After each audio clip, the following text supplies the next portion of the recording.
Po. Një tjetër që na vjen ai mundën thotë nuk mundën ta agjeroj për shkak të një sëmundje. Po. S'mund ta agjeroj për shkak të një sëmundje. sëmundje. Ka kronike sëmundje, do të duket nuk mund ta agjeroj. Pra sëmundje e cila është e përhershme. Kronike, po. A ka një mënyrë thotë që mund ta kompensoj agjerimin? Por ato të cilët kanë sëmundje, e cila janë dy lloj sëmundjesh. Nëse sëmundja është e përkohshme, atëherë e plotson agjerimin kur shërohet. Për shembull, është një sëmundje që i zgjat 10 ditë, i zgjat 1 muaj, i zgjat 3 muaj.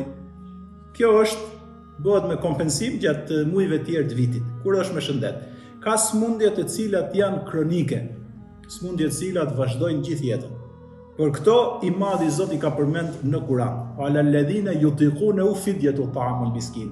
Por ato që nuk kanë mundësi, i jepet thot atyre, i jepet çdo ditë një agjëruesi që është i varfër.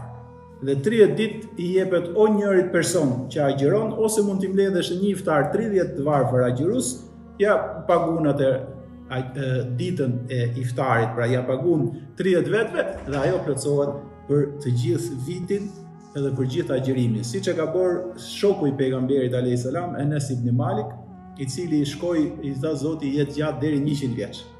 Dhe pastaj i ngliste 30 varfër agjërues, i jepte atyre një iftar së bashku dhe kjo ja kompensonte gjithë muajin e madhnueshëm të Ramazanit.